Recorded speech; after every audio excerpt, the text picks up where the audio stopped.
Olá, eu sou o professor Lucas Neto. Bem-vindo, bem-vinda a mais um programa Escola Bíblica no seu lar.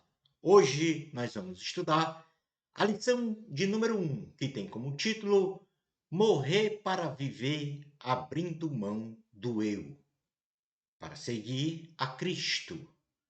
Vamos então dar início à nossa aula de hoje. Introdução da lição.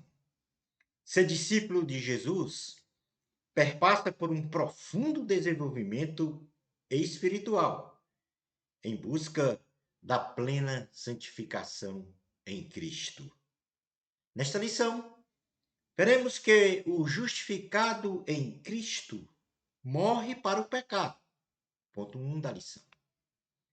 No ponto número 2, identificaremos as características para morrer para o pecado.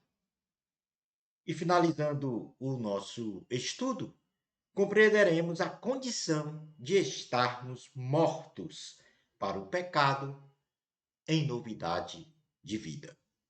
Ponto número 1 da lição. O justificado em Cristo morre para o pecado. A lei aponta o pecado no ser humano. Porém, onde existe abundância de pecados, existe também a superabundância da graça divina de Cristo para, então, aniquilar com o pecado. Romanos capítulo 5, carta aos Romanos, escrita pelo apóstolo Paulo, no capítulo 5, versículo 20, ele diz: Sobreveio a lei para que avultasse a ofensa, mas onde abundou o pecado, superabundou a graça.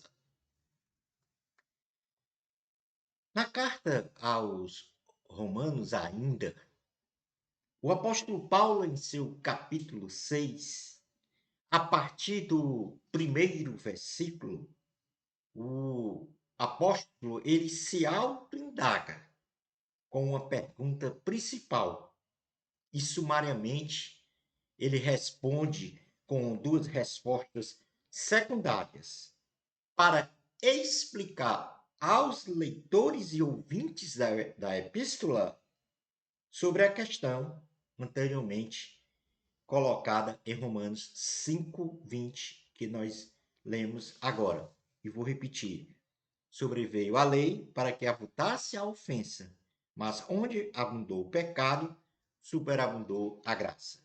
E aí ele vem agora com três perguntas, sendo que as duas últimas respondem à primeira, para explicar exatamente esse contexto aí de Romanos 5:20. Então, no sentido, o que ele falou, em tese, ele falou num sentido de que o pecado, ou seja, onde existe pecado, existe a graça de Cristo.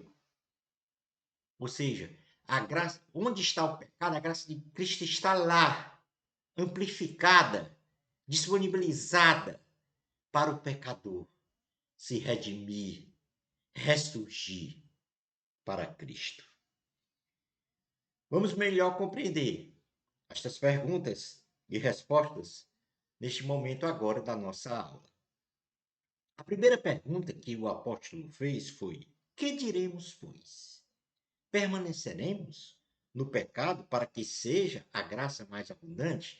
Então ele faz a pergunta: então eu devo permanecer no pecado para que a graça seja mais abundante na minha vida? Ele responde fazendo uma segunda indagação, dizendo: de modo nenhum. Como viveremos ainda no pecado? É inadmissível alguém viver no pecado. Nós, o que para ele morremos? Ou seja, ele está dizendo que nós não devemos de forma nenhuma viver no pecado, porque, porque existe, porque nós morremos para esse pecado. Nós conhecemos a graça de Cristo e por conhecer esta graça, nós não permanecemos no pecado. Mas a graça de Cristo é abundante para o pecador, para que ele veja esta luz, para que ele venha se redimir, ter os seus pecados perdoados, para que ele venha se arrepender. E é isso que o apóstolo Paulo está falando. A disponibilidade da graça de Cristo para o pecador se redimir, ressurgir, voltar para a casa do Pai, ser verdadeiramente um filho de Deus. O apóstolo, quando ele responde que de modo nenhum podemos viver em pecado, porque em Cristo nós morremos inteiramente para o pecado. E por isso a gente, como já frisei, não pode ter uma vida espiritual dúbia, vivendo ora em pecado, ora em santidade. Se temos Cristo, não vivemos pecando, e muito menos em pecado. Eu vou repetir essa parte final aqui, que diz assim: se temos Cristo, não vivemos pecando, e muito menos em vida de pecado. Na terceira pergunta, é um reforço para a resposta da primeira. Que a primeira pergunta foi: que diremos, pois? Permaneceremos no pecado para que seja a graça mais abundante? Recapitulando, ele faz a segunda pergunta respondendo a primeira: de modo nenhum. Como viveremos ainda no pecado? Nós, o que morremos para ele, morremos. Na terceira pergunta, é um reforço da resposta da primeira, ele diz: ou porventura ignorais que todos nós que fomos batizados em Cristo Jesus, fomos batizados na sua morte? A pergunta-resposta do apóstolo Paulo é enfática. O nosso batismo em Cristo nas águas tipifica publicamente a nossa morte para o pecado encravada na cruz. Na cruz de Cristo. E assim passamos a viver de forma diferente. Mortos para o pecado, contemplando o dia da nossa ressurreição dentre os mortos. Então, eu vou ler na Carta aos Romanos, capítulo 6, 1 a 4, recapitulando tudo aqui que eu falei nesse primeiro momento da aula. Diz assim a palavra do Senhor, Romanos 6, 1 ao 4. Que diremos, pois? Permaneceremos no pecado para que seja a graça mais abundante? De modo nenhum. Como viveremos ainda no pecado, nós, o que para ele morremos? Ou porventura ignorais que todos nós que fomos batizados em Cristo Jesus, fomos batizados na sua morte? Fomos, pois, sepultados com ele na morte, pelo batismo, para que, como Cristo foi ressuscitado dentre os mortos pela glória do Pai, assim também andemos nós em novidade de vida. Resumindo, nós, pecadores, uma vez em que recebemos a graça de Cristo de coração, manifestando o nosso arrependimento dos nossos pecados, reconhecendo Cristo como nosso Senhor, Salvador, nós não podemos mais viver em pecado, porque morremos para o pecado. Cravamos os nossos pecados na cruz de Cristo. Ele levou os nossos pecados em sua cruz. E por isso mesmo, é no batismo das águas que nós confessamos diante do ministro de Deus, diante do próprio Deus e diante das testemunhas vivas, que nós abraçamos essa fé, a fé em Cristo Jesus. E por isso, se estamos em Cristo, não podemos viver pecando e nem do pecado. Esta é a mensagem deste primeiro ponto da aula. Vamos agora entender algumas características para morrer para o pecado. Como é, então, essa morte para o pecado? De que forma ela acontece no plano sobrenatural? O catedrático, o apóstolo Paulo, na sequência da carta aos Romanos, e a todos os leitores e ouvintes desta epístola, especialmente do capítulo 6, ele continua a explicar sobre as nuances da relação espiritual e da vida de uma pessoa que tem Cristo, que se relaciona com Cristo, que está em comunhão com Cristo. Então vamos ver. Primeiro, a justa posição com Cristo. O que quer dizer isso? A nossa conjunção com Cristo, isto é, o ato ou o efeito de nossa união com o Senhor Jesus, ela se consolida na morte de Cristo, na cruz do Calvário, onde o Senhor carregou as nossas transgressões sobre si e assim fomos justificados. Pois na cruz de Cristo morremos com Cristo para os pecados. Imediatamente, foi também pela ressurreição de Cristo, ao terceiro dia, que ocorreu a vitória sobre a morte, tipificando também a nossa vitória sobre o pecado e sobre a morte. No versículo 5 da carta aos Romanos, capítulo 6, diz assim: porque se fomos unidos com ele na semelhança da sua morte, certamente o seremos também na semelhança da sua ressurreição. Morremos para o pecado, encravando-os, estes pecados, na cruz de Cristo. Cristo carregou os nossos pecados. Ele nos perdoou. Cristo morreu na cruz, foi sepultado, mas ao terceiro dia ressuscitou, vencendo a morte. E nós também vamos vencer a morte física e espiritual. Ou melhor dizendo, em Cristo somos mais que vencedores, vencendo a morte física e espiritual, porque vamos ressurgir para a glória de Cristo. Segunda característica, a morte da velha pessoa. A nossa relação com Cristo mostra que a velha pessoa que nós éramos morreu.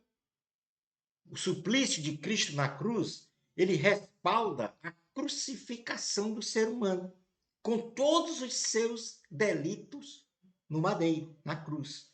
Logo, aquele ou aquela que recebe com fé o sacrifício de Cristo na cruz do Calvário, se reveste do domínio de Cristo na sua vida e abandona, então, o seu comportamento outrora reprovável diante de Deus e passa, então, a ser uma nova pessoa, alinhada à imagem e ao caráter de Cristo.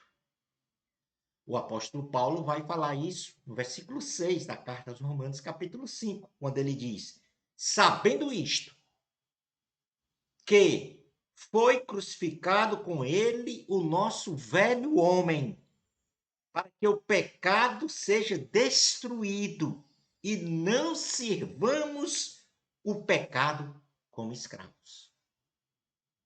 Ou ao pecado como escravos. Não somos mais escravos do pecado. Somos agora escravos de Cristo. E glória a Deus por isso. Porque nós experimentamos a morte da velha pessoa, do outrora pecador, afastado de Deus. Terceira característica, a justificação do ser humano diante de Deus. A justificação do ser humano diante de Deus se dá com a elevação de seu estado de pecado, ou seja, de injustiça, ao estado da graça, que é a justiça de Deus. Justiça significa fazer direito, as coisas de forma direita, corretas, retas, com referencial, que é a palavra de Deus. Então, aí nós temos uma relação justa com Deus, quando recebemos esse estado de graça de Cristo. Em outras palavras, não é mérito nosso isso. É um ato unilateral de Deus, que pela sua graça, Deus, declara o ser humano pecador justo. Ou seja, o ser humano não se torna justo, mas a glória de Deus em nós assume a posição de ser um justo pela fé no sacrifício de Cristo, não ficando mais debaixo do poder e da penalidade da condenação eterna. Porém, por ainda termos um corpo corruptível, no futuro teremos um corpo incorruptível, imune às tentações, mas por enquanto o nosso corpo não é imune às tentações, ou seja, não estamos ainda imunes às tentações do pecado, mas devemos e podemos resistir às tentações que detêm o poder de matar a alma. O pecado é que mata a alma do ser humano. E essa resistência às tentações se dá pela santificação, que significa se separar do pecado e se consagrar a Deus. Isto é a santificação. Então, a justificação do ser humano diante de Deus se dá numa posição unilateral do próprio Senhor, que nos declara justo, ainda que não merecemos ser justos, mas ele declara. Mas declara com base no sangue de Jesus, na graça de Deus, um favor imerecido que nós recebemos. E, portanto, permaneçamos ligados a esta videira que é Cristo Jesus, para sermos justificados, tornados justos, sair de um estado de pecado e de pecador para um estado de graça, que nos possibilita resistir ao diabo através da santificação em Cristo Jesus. Quarta característica, a vida de Cristo em nós. Quando morremos com Cristo na cruz do Calvário, então nos unimos a Ele, nos despojando da velha pessoa, como já falamos, onde as coisas velhas ficam para trás. Ficam para trás. E assim somos declarados justos diante de Deus como ponto de partida para a santificação, como já falamos no item anterior. Sendo, então, a imagem e semelhança de Cristo, muito especificamente em seu caráter. Ter o mesmo caráter de Cristo. Ter a mente de Cristo. Então, neste processo de transformação que experimentamos para uma nova pessoa, nós vivemos em justiça e santidade, pelo presidir de Cristo na nossa vida, demonstrando então que Cristo está em nós. O apóstolo Paulo, certa feita, ele disse: não vivo mais eu, mas Cristo vive em mim. Ele estava exatamente falando isso. A vida em Cristo em nós. É Ele que tem o domínio da nossa vida, o domínio das nossas vontades, das nossas percepções. E eu vou ler aqui versículos 7, 8, 9, fazendo essa união da justificação do ser humano diante de Deus e da vida de Cristo em nós. Romanos capítulo 6, 7, 8, 9 diz: porquanto quem morreu está justificado do pecado. Ou seja, quem morreu para o pecado e nasceu para Cristo. Se uniu a Cristo. Então, 7 diz: porquanto quem morreu está justificado do pecado. Ora, se já morremos com Cristo, cremos também que com ele viveremos, sabedores de que, havendo Cristo ressuscitado dentre os mortos, já não morre, a morte já não tem domínio sobre ele. E por último, uma vida consagrada a Deus. Temos que viver uma vida consagrada a Deus no sentido espiritual, da prática do jejum, da oração, da permanente leitura da palavra de Deus, da adoração, da glorificação a Cristo, consolidadas, então, estas práticas que eu mencionei em nosso irrepreensível modo de viver no corpo e na alma. O apóstolo Paulo, no versículos 10 e 11 do capítulo 6 da carta aos Romanos, diz: Pois, quanto a ter morrido de uma vez para sempre, morreu para o pecado, mas, quanto a viver, vive para Deus. Verdadeiramente. Assim também, vós considerai-vos mortos para o pecado, mas vivos para Deus em Cristo Jesus. E aqui está, vamos dizer assim, um versículo chave para essa mensagem da lição de hoje: morrer para viver, abrindo mão do eu para seguir a Cristo. O título da lição é essa. E esse título ele se reflete exatamente neste versículo. Assim também vós considerai-os mortos para o pecado, mas vivos para Deus, em Cristo Jesus. Passando então para o item 3 e último item da lição, mortos para o pecado em novidade de vida. A morte para o pecado se ratifica em nossas ações morais e comportamentais.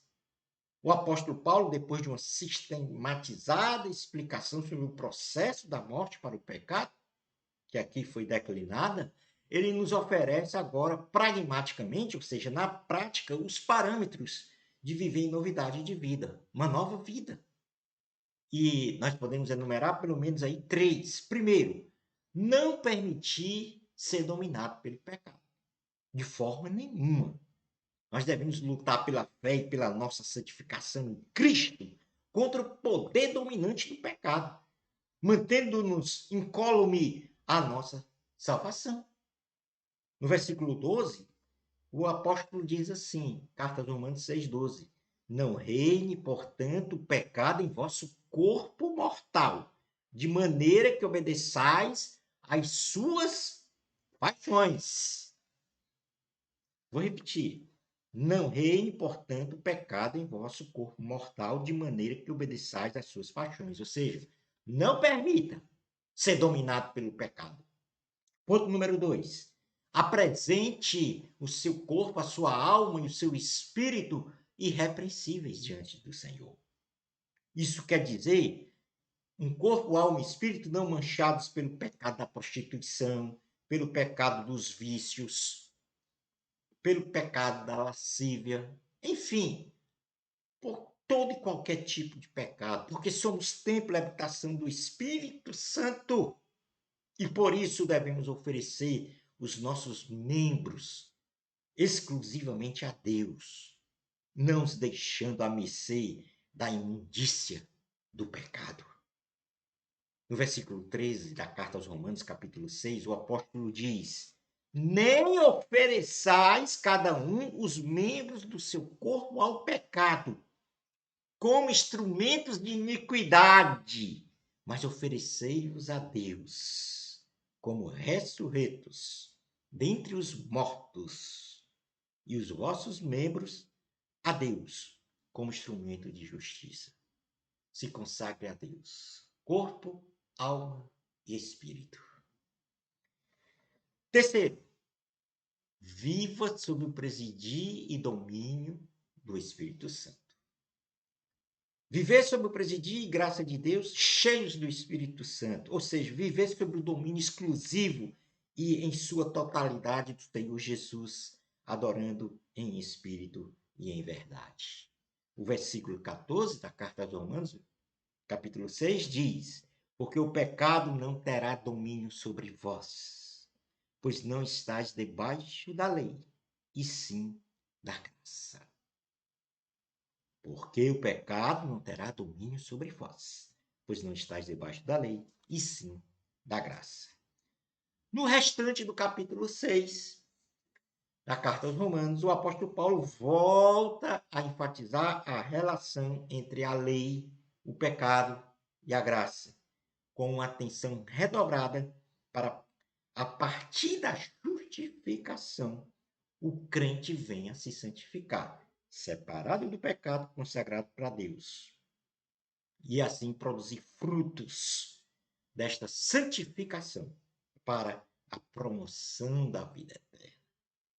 Lembrando sempre uma coisa: o salário do pecado é a morte. Lembre-se disso. O salário do pecado é a morte.